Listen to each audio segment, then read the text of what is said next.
Nama saya Dewa. Saya adalah orang yang tidak begitu tertarik pada hal-hal mistis. Saya bahkan berusaha untuk menganggap bahwa hantu itu tidak ada. Namun pada suatu hari saya benar-benar melihatnya. Pengalaman ini terjadi saat saya baru masuk SMA. Tepatnya pada saat masa orientasi siswa. Saat itu saya berangkat sekolah pukul 04.00 karena acara MOS dimulai pada pukul 6 pagi. Saya sengaja berangkat lebih awal karena akan membeli alat tulis sebelum menghadiri acara. Sebelum ke sekolah, saya terlebih dahulu menjemput teman saya. Rumahnya berada pada desa terpencil dan harus menyusuri jalan yang diapit oleh hutan yang cukup lumayan rimba. Biasanya saya menjemput bersama satu teman lainnya. Namun kali ini dia tidak bisa ikut dengan alasan harus membeli sesuatu sehingga akan berangkat lebih awal. Saat itu masih pukul 04.15. Saya mulai melewati jalan di tengah hutan. Perasaan saat itu begitu hening. Saya hanya mendengar suara sepeda motor yang saya kendarai dan beberapa suara serangga pada sisi kiri dan kanan saya. Pada awalnya, saya hanya merasa sedikit takut pada keadaan ini. Bukan takut akan hantu, namun takut akan gelapnya keadaan saat itu.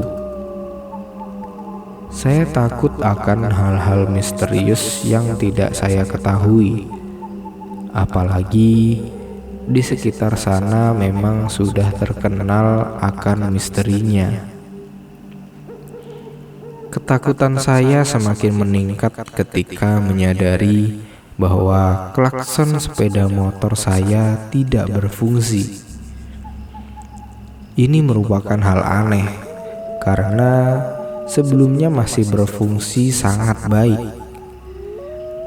Bunyi klakson yang masih dipercaya oleh masyarakat Bali dapat menjadi alternatif sapaan, dan penghormatan terhadap makhluk halus ini tidak dapat digunakan. Saya menjadi merasa cemas karena saat itu sangat sepi dan tidak terasa kehidupan manusia. Saya putuskan untuk mempercepat laju saya. Saya terus menyusuri jalan tersebut hingga mencapai titik termistis pada jalan tersebut. Jalan yang juga memutuskan wilayah perumahan penduduk dengan hutan rimba dan jalan yang bersebelahan dengan kuburan. Awalnya saya optimis tidak akan terjadi kejadian aneh. Apalagi perjalanan gila ini akan segera berakhir setelah saya berhasil melewati jalan ini. Saya akan menemukan kehidupan kembali, yaitu perumahan warga. Ketika melewati jalan tersebut, sesuatu yang tidak dipercaya muncul. Saya benar-benar melihatnya. Terlihat sangat jelas, misterius, dan lambat. Asap berbentuk seperti manusia muncul tepat di hadapan saya. Sosok tersebut sangat jelas. Saya melihatnya tidak dengan samar-samar, namun cukup rinci. Sosok tersebut melewati jalan dari sisi kanan menuju ke sisi kiri jalan. Sisi kanan saya adalah hutan dan sisi kiri merupakan kuburan. Sosok seperti asap, namun bentuk atasnya sangat jelas.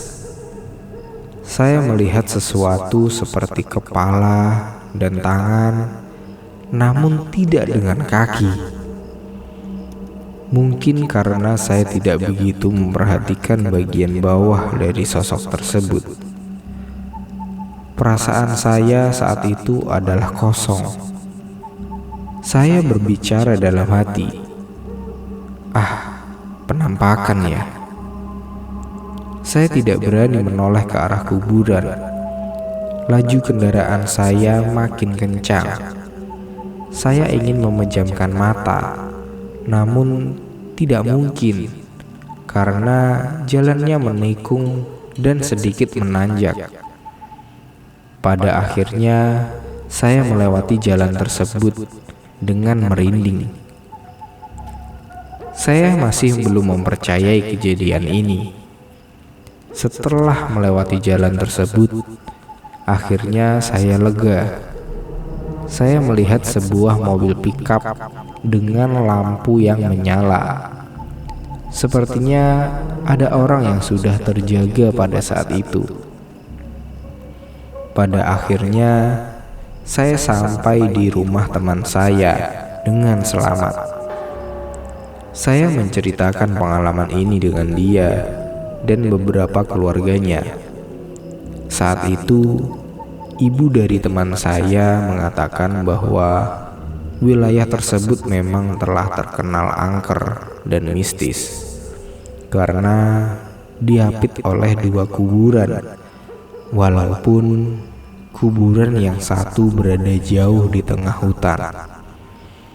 Pada sisi kanan jalan tadi, beliau mengatakan juga bahwa sosok yang saya lihat tadi adalah sosok gamang, yaitu salah satu sosok makhluk halus yang dipercayai masyarakat Bali.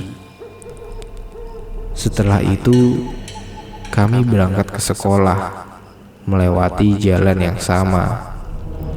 Saya mengemudi dengan pelan pada jalan yang ternyata diapit oleh dua kuburan tadi. Saya berusaha lebih pelan. Saya menceritakan lokasi saya melihat sosok tadi dan menoleh ke arah kuburan di bagian kiri. Namun, tidak terlihat apapun yang aneh. Saat itu, keberanian saya meningkat karena tidak sendirian. Saya melanjutkan perjalanan hingga sampai di sekolah. Sepulang sekolah, saya menceritakan kejadian ini. Ibu dan almarhum nenek saya juga menjelaskan bahwa sosok misterius yang telah saya lihat adalah sesosok gamang. Ibu menyuruh saya untuk lebih rajin berdoa supaya mendapatkan perlindungan Tuhan. Hal penting yang saya dapat dari pengalaman ini adalah makhluk gaib ternyata memanglah ada. Sukses terus Nyawiji TV.